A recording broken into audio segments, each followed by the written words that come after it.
This is roughly an hour we have together, and this is going to be a good hour.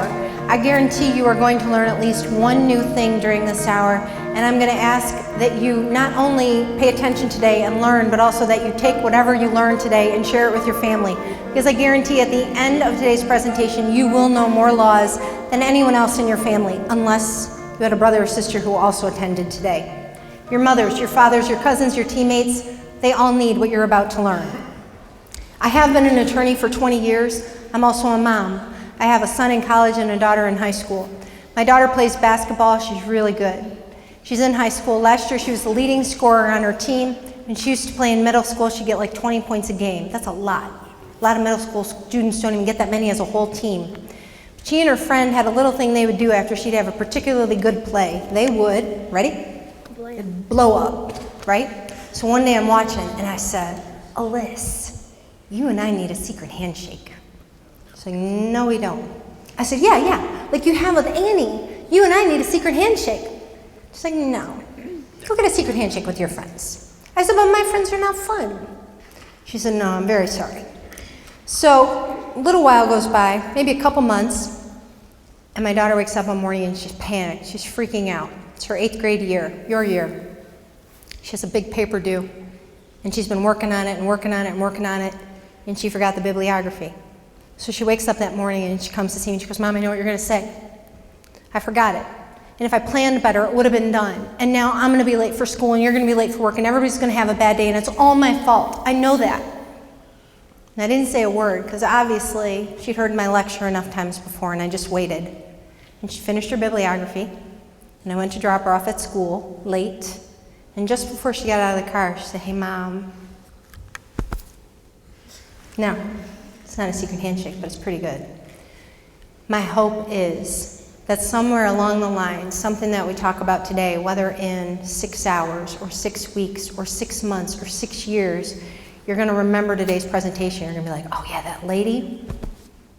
In your mind, I want you to do that for me. Now, I think someone in the first presentation may have been giving you a heads up as an answer to some of these questions, but I'm actually okay with that because that means they're paying attention to me and I asked them to share this information. So if they've shared it with you, I'm actually all right with that.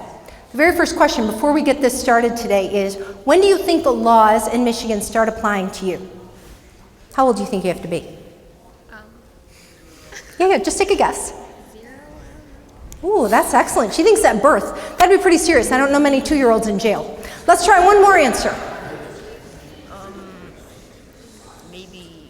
Most laws are from birth, but there are some after 18, I guess. All right, see, these are very good answers. Some people think maybe the laws start applying to you at birth, and on some level they do, but we don't usually put toddlers in jail. And the other answer is maybe 18, and again, that's an excellent guess. Those are really good guesses. Here's the answer, 10, double digits. When you hit your double-digit birthday, all the laws in Michigan started to apply to you. And there's more laws applying to you than to your parents. So that we understand this, the exact same laws in Michigan apply to everyone. You just happen to have a few more than your parents. And what do I mean by that? If your parents are over 21, they can drink legally. You cannot. If your parents are over 18, they can have a cigarette. You cannot. If your parents are over 18, they don't have to attend high school. You have compulsory education requirements until the age of 18. You have more laws governing you now than you will later, and chances are you don't even know the laws yet. So this presentation is really geared to make sure that the laws you don't even know yet, you don't end up in trouble and violate them. I'm going to be honest with you. You don't get to choose how you got here. You don't get to choose your parents, you don't get to choose your school, you don't get to choose your principal or the street you live on. But the choices you make do affect everything else and will affect where you go next. So what I want to help you to do today is to make better choices. Let's ask another question. Serious crimes. When do you think you can be charged as an adult for committing a serious crime? What do you think? You. Yeah. I love the way the people, as I'm making eye contact, look away. No, right here. Yeah, you. When do you think? You, without your hand up. I never pick on people with their hands up. Yeah. 16, that is an excellent guess. And I too would have guessed 16. But it's 14. But I think 16 is an excellent guess. Last question. When do you think, under the law, you are an adult for criminal law purposes? Under criminal law, when do you think you're an adult? Come on. Wait, what was the question?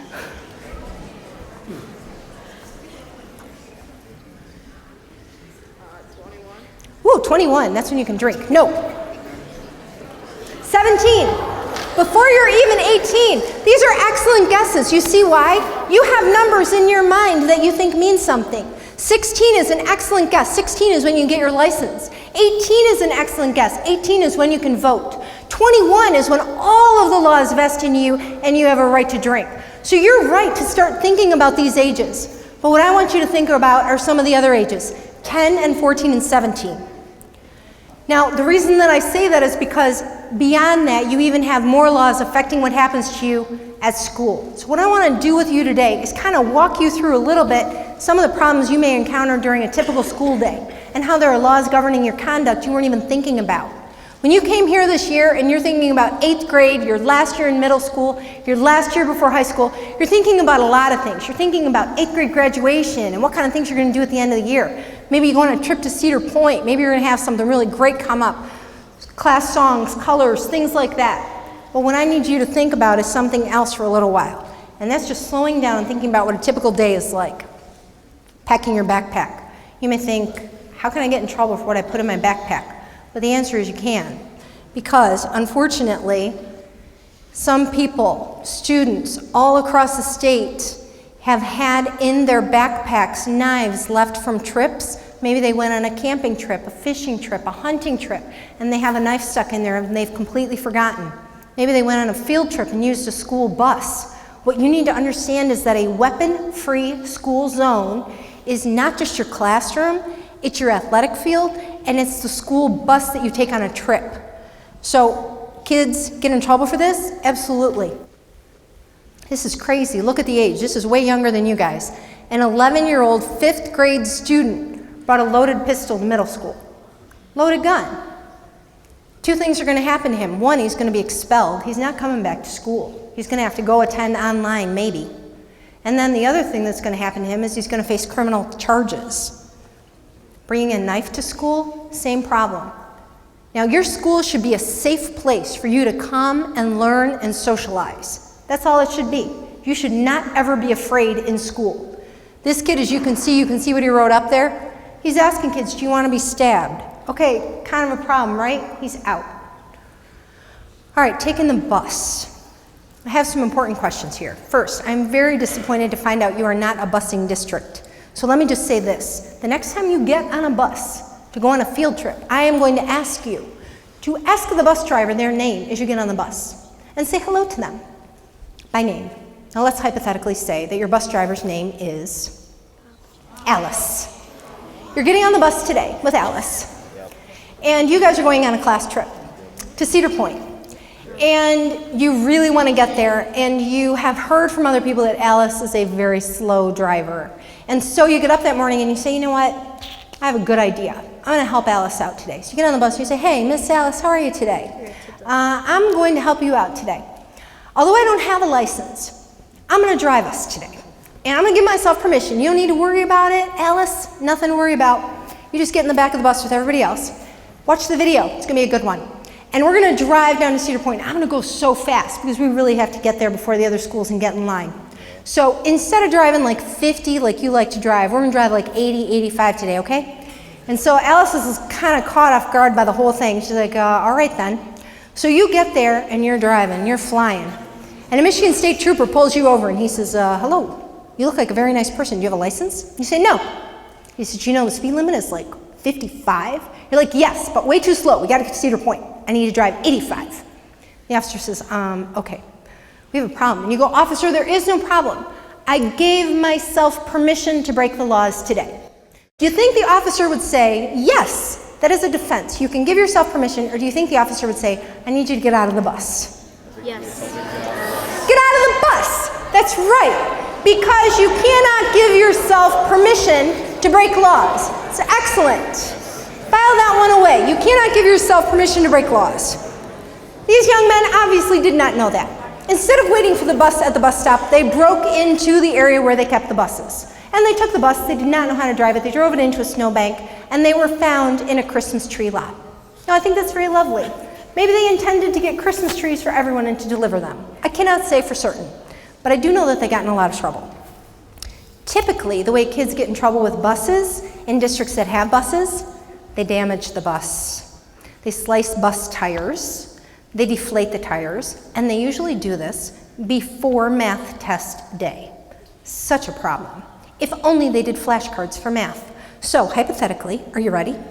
Huh? Yeah, you. Yeah. Okay, so it's a $5,000 fine to damage one bus. Okay. So typically when kids break into bus lots and they damage buses, they damage 20 buses at a time.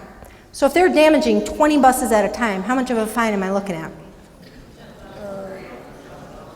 You said 20 buses? 20 buses at $5,000 each. $100,000? $100,000, excellent. So if only they'd done their flashcards, they would know that they would be better off doing flashcards and going to school than $100,000 in damage. All right, now, you've gotten to school safely with a backpack that doesn't have any problems in it. You're walking up to the school, and there's a group of kids ready to cause trouble. And there always is. At every school, there's always somebody who has had a bad day and is ready to have a fight. You have some options. Do you want to fight with them? Do you want to throw your backpack at them? Do you want to have a fight and have your friend videotape it? Or maybe your friend should have the fight and you should videotape it? All right, let's give some options and let's see what might happen. Assault and battery. If you make the choice to punch someone, put your hand on them, it's 93 days. Now, what does that mean, 93 days? When I first started talking to students a few years ago, one of the teachers said to me, I need you to explain to students what that means. What does 93 days mean? Okay, so I'm going to tell you that when I first started 20 years ago, it used to make me sad to watch kids in court, and they take off their belts and their shoes and they leave all their possessions on the table and they'd be let out the back door. But that was it. That's all I ever saw.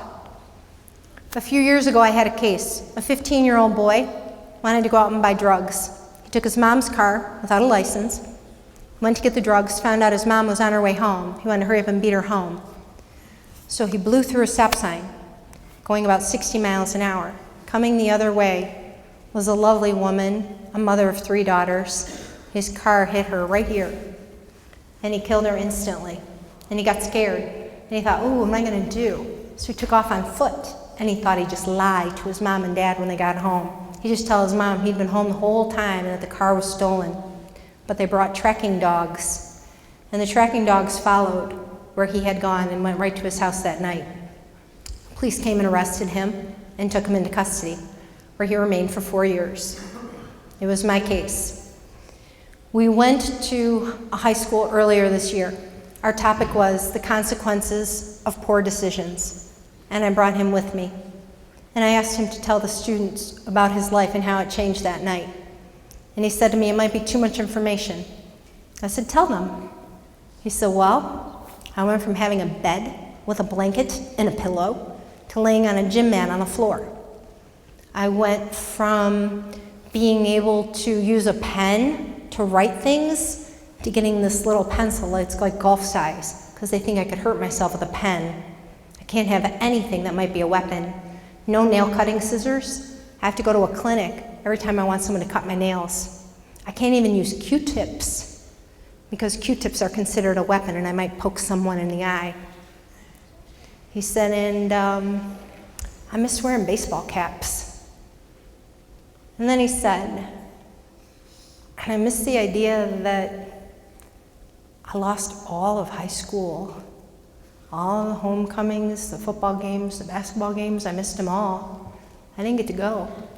I never got to pick out a college roommate. I never got to test for the ACT. I never really even got to kiss a girl. When you are walking into school and you see someone that wants to cause trouble, think very carefully. Are they worth 93 days without pillows or Q-tips? Are they? Probably not. Keep walking. A put up a couple cases up here. They're very difficult, but they're students younger than you. This little girl was only 10 years old. She got in a fight with an 11-year-old girl. Your brain is so precious. I know you see on TV and on sports how they talk about concussions and the damage that can be done to brains. Look at this poor young girl. She's just 10 years old. They had a fight in the street. She took a head injury and she ended up dying in California in 2012. A year later, in Pennsylvania in 2013, this young kid, again, look how young he is. He celebrated his 12th birthday right before he died. He was on the playground and he was jumped by some other students. Way too many stories are told about kids who see a fight and videotape it and upload it. Please don't do that. Please, if you see anything around you like that, contact authorities and get help. Felonious assault. Assault is using your hands. Felonious assault means you're using something else. So most people think a weapon is what they're talking about, and they are. Guns, knives, that type of thing. But you can use other things as a weapon and end up in trouble. You could use a shoe, you could use a book, you could use a bottle. Anything that you use as a weapon can change it. And suddenly we're not talking about 93 days without pillows. Now we're talking about 4 years. And if it's done at your school, look at that, they added community service. You'll be cleaning the toilets for 150 hours. Don't do it. Unfortunately, these boys in Birch Run did not pay attention. These boys ended up having a fight in the classroom. And look what happened. One of them picked up and threw a chair at a teacher. Okay, bad idea. Very, very bad idea. He's gonna be cleaning a lot of toilets. All right, what if you're just being playful? All right, if the other person doesn't know you're being playful, you're not being playful. So let's talk about what does that mean? Way too many middle school boys walking down the hallway by the locker accidentally brush against a girl's backside. Hands off, boys. Don't touch that. That's not yours. And if you touch it and you're not welcome, that's not just an assault, that can be a sexual assault. Be very, very careful. Unfortunately, though, sometimes you see things on the internet and you wonder about trying them, right? Inhaling cinnamon. Some people talk about helium, all these things that can take away your airwaves. This young kid, nice young boy, freshman in high school, 14 years old, they're just playing a game. They're playing a chest pump game. They take their fists and they pound each other in the chest as hard as they can. There's a condition called commotio cordis. It usually happens to baseball players when they take a line drive blow to the chest and it stops their heart. Unfortunately, with these boys, they just went up and started messing around with one another and punching one another in the chest. This boy's older brother got a text message that he was in the cafeteria and they couldn't wake him up. Look what it says in the last line. Witnesses told police that Marquez said, "Oh yeah, I can take that. That didn't hurt." And then he immediately collapsed. Be very, very careful. Something you see on the internet could have drastic consequences. This is a good kid. Shouldn't have happened. All right, so let's say you made good choices and you made sure that no one got in a fight on the way to school, and now you get into school, and now we have to talk about pulling out your phone and your computer. Now I'm gonna be honest with you. I've handled a lot of cases involving juveniles over the years. And if I could do anything, I would make it a condition that before your parents gave you a phone or a computer, somebody sat down and talked to laws with both of you, all of you, and taught you what they are. Because when they hand you car keys, they're gonna make sure you know. They're gonna make sure you've gone to driver's ed. They're gonna make sure you have a license. They're gonna make sure you can safely get on the road. 99% of parents, when they hand over a phone or a computer, will say to you, I want you to get good grades, don't get crazy, don't use up too much memory, don't spend your life on it. They're gonna talk to you about usage. You're gonna bring it into your school. They're gonna talk to you about don't cheat. Do not text messages to one another during class. This has to be used for educational or informational purposes only. But no one's gonna talk to you about the laws. And there are so many. And kids are getting in trouble every day. And part of the reason is that they use terms like cyberbullying or sexting, and those things do not sound illegal, but they are. So let's talk about how you can get in trouble. Let's talk about how you legally use your devices. Can you use someone else's without permission? Can you eavesdrop? Can you plan a crime? Can you send threatening messages? Can you share inappropriate photos? If you notice, I put a lovely graphic of a mother and a son up here. I said to my kids when I got them a cell phone that it was kind of my vision that I would be able to reach them no matter where they are, that they would call me and let me know when they were coming home. That has not happened. I thought occasionally I would get a text message. Mom, you're so awesome, I love you. No, these things do not happen. I thought they might plan study dates, put important reminders in there like their grandma's birthday. No, these things have not happened. I just want you to know, I had visions. They have all gone away. Using someone else's device without permission. Hands down. Biggest crime violated every day. You wanna know why? Because people don't even know. Do not tell me. Do not tell me. If you know anyone who has picked up someone else's phone and taken a selfie without the first person's permission, you know someone who committed a felony for 2 years. Anyone. If you know someone who has gone on another person's phone and looked at their messages, maybe logged on under their email, to your felony. Now, in the crimes that we're going to talk about today, there are girl crimes and boy crimes. Some are more typically girls and some are more typically boys. This is typically a more girl crime. Girls share one another, they share passwords like crazy, and then they go on and log in on one another's accounts. I had a couple of girls who got in a fight. They were really good friends. They knew one another's passwords. The one girl's mom went to the police. My daughter's account has been hacked. Look at all these awful, vile messages going out under her name. So the police do the investigation the way they always do. They do not do it by email address. They do it by IP address. Oh, okay, well these messages were sent from 135 Main Street. Do you know anyone who lives at 135 North Main? Oh, well that would be my best friend. Okay, does your best friend know your password? Yes. Okay, the best friend logged on and pretended to be her because she got mad at her. Do not share your passwords. There was another case that came out, most unfortunate little case, involving a young boy in 5th grade. He had to go to the bathroom. That was it, on the way to lunch. Just stopped in to pee on his way to lunch. I have been asked over the years, what did he have to drink before he went in the bathroom? I don't know. I don't know if he had a juice box or if he had a Big Gulp. I do not know. I do know he wasn't there long. He went in the bathroom, went in the stall, peed, came out, picked up his backpack, went to lunch, and all the other kids were like, oh man, you are so gross. Like, what are you talking about? Why did you send me that? He's like, I don't know what you're talking about. Goes on his phone, looks. There's a picture of a young boy with his pants down, privates, taken, sent to the entire address book. He goes to the principal, I did not do this. Principal calls the police officer. Police officer comes and looks and says, hey, buddy, you're all right. Whoever took this photo caught their shoes in the photo. You're not wearing those shoes. We just need to find who's wearing these shoes today and we'll know who took that picture. Okay, that's the first one and that's easy. Now it's not so easy because you think of who's in your address book. His grandma was on the phone with his mom already saying they needed to get him counseling. So that was already being done. The next case that came up involved a young girl who had taken a picture of herself in front of a mirror. And she told her very best friend, I took a picture of myself in front of a mirror. Don't tell anyone. Okay. Young ladies, if you remember nothing else today, listen carefully to what I am about to tell you.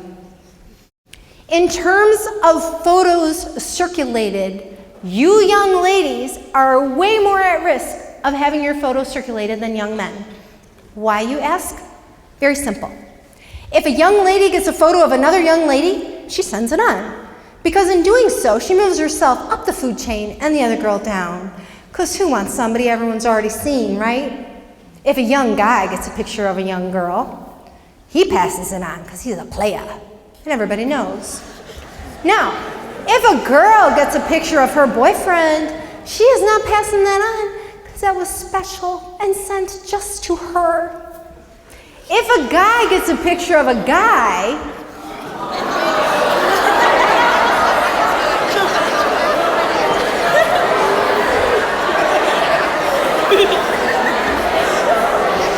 he's not sending it on. Okay, so what happened on this day? Unfortunately, these two girls ended up liking the same guy. And so she said to her friend, I really like him. And the friend was like, yeah, me too. So when she went off to practice, her friend, knowing what was on the phone, went in her bag, sent it to everyone in the address book, and she got out of practice, and the guy called and said, "I don't like you that way." Meanwhile, her mom and everybody else had gotten the photo. So now she got to explain to her mom why she's standing in front of a mirror taking a picture of herself. She only intended to tell her friend.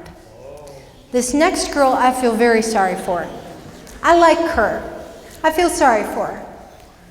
She took a picture of herself and she didn't tell anyone. Anyone. But she also didn't put a password on her phone.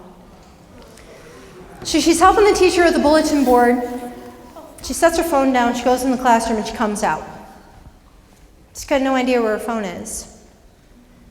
She gets called down to the principal's office at 10:30 in the morning. Her mom is there.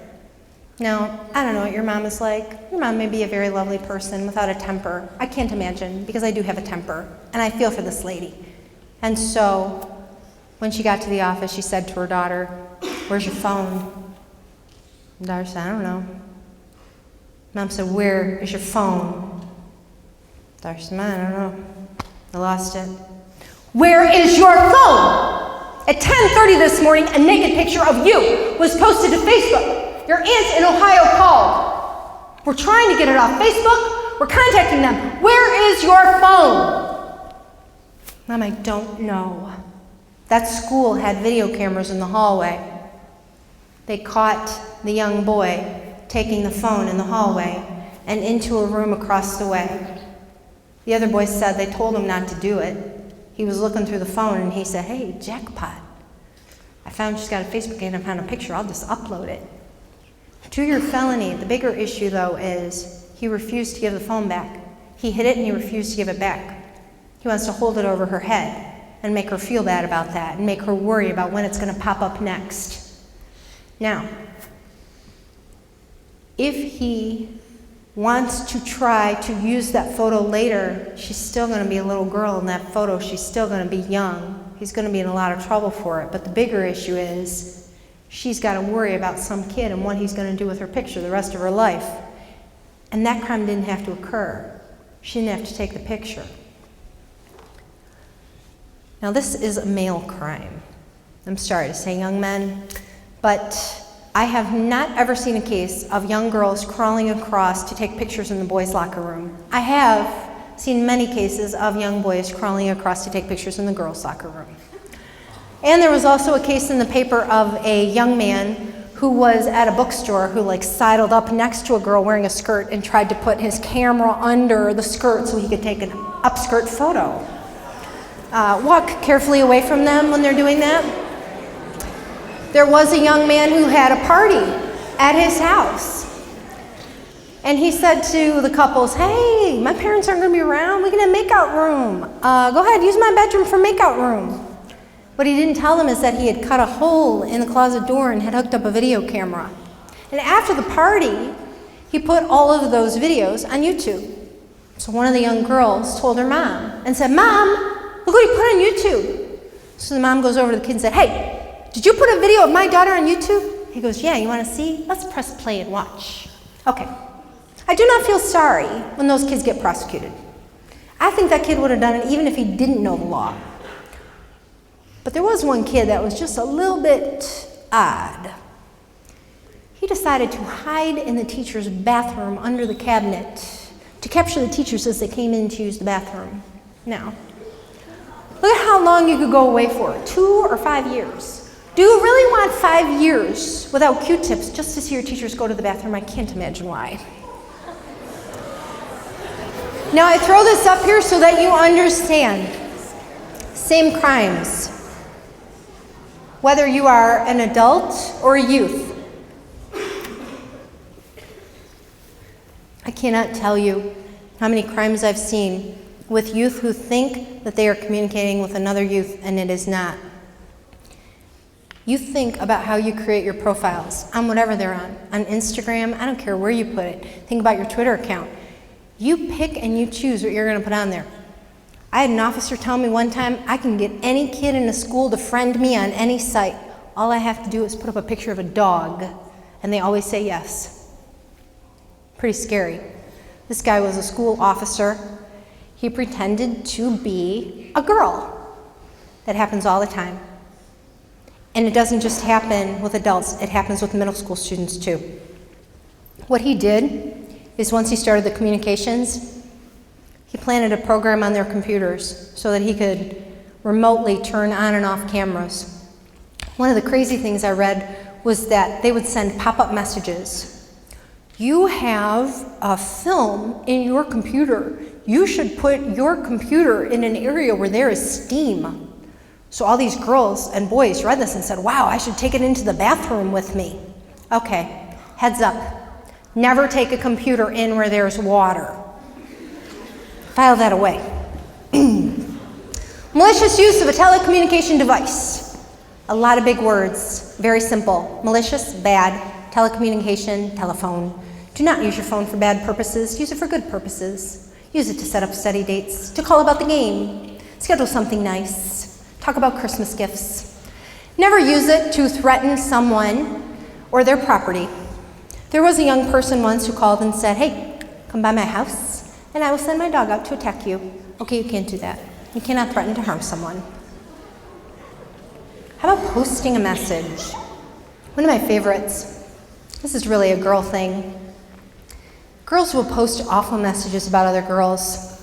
And I frequently have it where friendships start to dissolve. It's usually friendships of 3. And then suddenly they'll decide that one of the girls is no longer in the circle. And so the 2 will post awful things about the 3rd one. But as they're posting how much they hate her boots or her hair or her tacky lipstick, do you honestly think that when it escalates and they start saying worse and worse things, harassing, intimidating, threatening, that they realize that every time they're posting, it's a $5,000 fine? So for 5 messages, we're talking $25,000. For 5 messages. What about using a computer to commit a crime? This is one of my favorites. You don't actually have to commit the crime to get in trouble. There was a young person who did not like their high school, didn't like it, decided they wanted to buy a gun. They didn't want to buy one locally, they thought they might get in trouble. So they tried to contact someone in Colorado. What they didn't realize is the kid that they were contacting in Colorado had a shadow on his account. His parents had agreed he could have any account he wanted, he just had to have a shadow. And the shadow was the youth minister. So when this kid from Michigan contacted the kid in Colorado and said, I'd like to buy guns, the minister in Colorado picked up the phone and called back here. The result was that no one got hurt. But the kid who initially tried to buy the gun did get in trouble. That's how loud a gunshot is. Why I say that, I have only a few minutes with you. Let me work with you here, because I need you to pay attention. I used to work in Detroit. I've worked in some of the worst areas you can imagine. I've worked with drug lords, I've worked with drug dealers. I was part of a case with the largest heroin bust in Michigan history. Where my office used to be located, I could look out the window and I could watch the drug deals. So on this particular day, we heard the gunshots. And we looked out the window, and my friend came. She's a judge. She came from the next office, and she stood there with me, and we watched. There was a white car with the window rolled down, and we could see the gun pointing out the window. We could also see the gentleman in the street looking back, also pointing. Now, I'm not joking when I say this is a dangerous place. One of our co-workers had been shot literally through the eye in the front of this building. So as we're watching this whole thing, my friend is saying to me, we have to pay attention to what we're seeing. We're 4 floors up. I was eating an orange, watching the whole thing.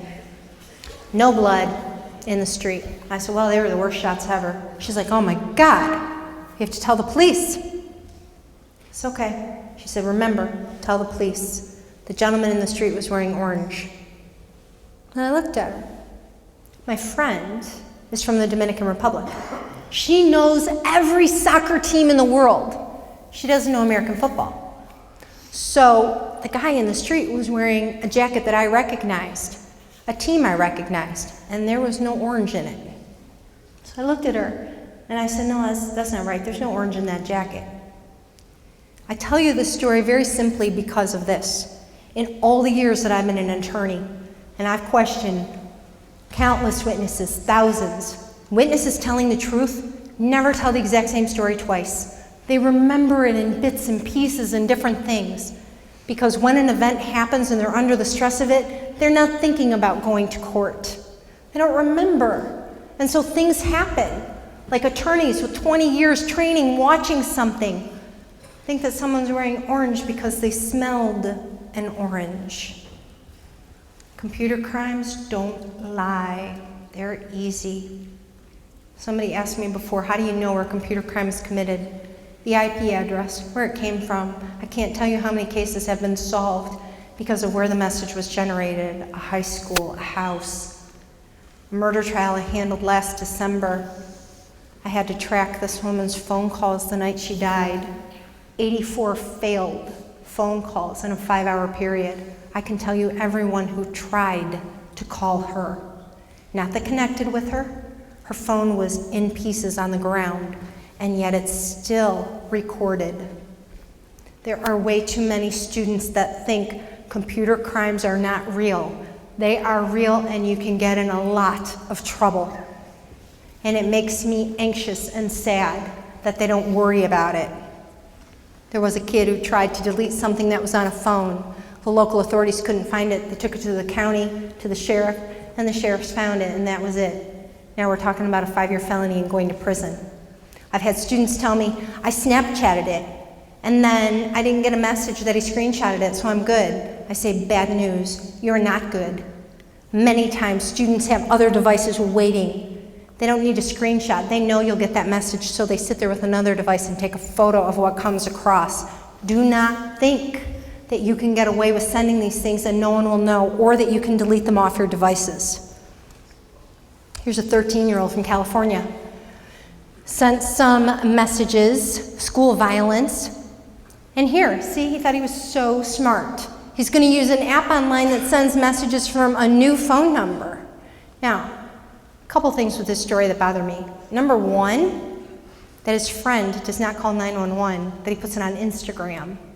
And number two, that this kid thinks he's going to outsmart everyone by using a new phone number. Be very careful, you can't outsmart technology. 15-year-old in Kentucky, sending a bomb threat. All right, another math question. Are you ready? Yes, you are. Okay, so if you send a fake bomb threat to a school, it's a 4-year felony in Michigan. So what happened here in a local community is that this kid did not study, again, for math. And so he decided he was going to call in a bomb threat to his school.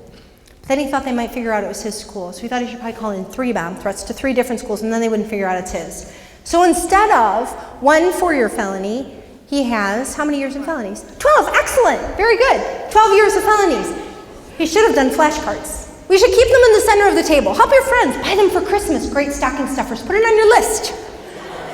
All right, 43-year-old from California. Just want you to know it's the same laws applying to him and you. 12, 12, and 14. Unfortunately, 2 girls, 12 and 14, targeted a 12-year-old, and she couldn't handle the messages. So ultimately what happened was she jumped off of a building. If you look at what the 14-year-old wrote, she wrote, yes, I know I bullied Rebecca and she killed herself, but I DGAF. Okay, what do we even do with that, right? All right, let's talk about some things quickly here. If you have a Twitter account, just because you find something online does not mean you can share it with others. So please be careful. I had a student along the way who found some images online, and he said, well, I'm just going to put them on my Twitter account. There's a law. It says you cannot disseminate sexually explicit material of any kind to someone under the age of 18. He put 5 photos up. 5 times 10, $50,000 his parents owed. All right, now we're going to go through these quickly, but I want you to pay attention to the years, and I'm going to tell you a story. Let me hold up for a minute here. You ready? No. Yes, you are. Right. Okay, so let's say I tell you, I just told you I was part of the biggest heroin bust in Michigan's history, right? So let's say instead of helping them get the heroin out of all of those boxes and getting the people deported and all the rest of it, let's say that I decided to keep some heroin and I put it in the trunk of my car. And I brought it here today with me. And I said to you, hey, I have heroin in my car. We know you don't have a license, right? No license. And so I'm going to ask you, take my car, which has heroin in it, and I'm going to ask you to drive it off the school parking lot through Detroit and into Windsor. Use the tunnel. So I'm going to ask you to break the laws of Michigan because you don't have a license. And then I'm going to ask you to break national laws because we don't allow drug trafficking. And then I'm going to ask you to violate international laws by driving it over there. If I ask you to break all those laws for me, what do you do? Do you say yes or no? No! Excellent! He said no. No! We say no when someone asks us to break the law. Keep that in mind as we go through these next slides quickly. It's a 20-year felony to ask someone for a photo. It's a 20-year felony to create it, even of yourself. It's a 7-year felony to send it on. And it's a 4-year felony, the length of college, to keep it. All right, I'm not going to say your parents haven't been teaching you the laws, but I want to tell you a quick story involving those photos. And if your parents have told you a story like this, then they're way ahead of the game, but I don't know if they have. This is a true story out of a local high school. It was a case of true love. The girl and the boy were in true love, which means she practiced her first name with his last name. They were going to have children. She named them. He said to her, I'm ready to break up. She goes, no, we can't break up. That's not true love. He said, I think I might want to kiss another girl. She's like, oh, no, there'll be none of that. That is not true love. He breaks up with her.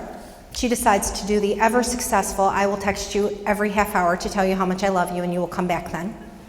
He does not do that. Instead, he shows his friends and they say she's crazy. What do you think you can get from her? And he says, what can I get from her? She says, I will do anything to prove my love. Ladies, file this away. When you say you'll do anything to prove your love, let's limit it. Food is not a felony. Offer to buy French fries. Maybe a Slurpee.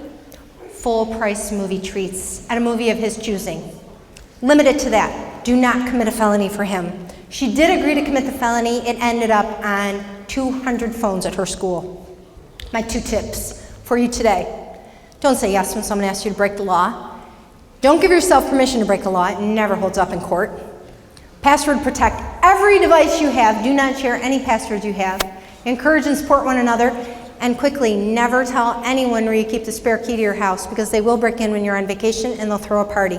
And I'll tell you how I know it's a kid at your house. They'll eat while they're there. They'll eat your chips, they'll eat your macaroni and cheese, and they'll break any kind of spinning device you have in your house. All right, thanks for your attention and have a great school year.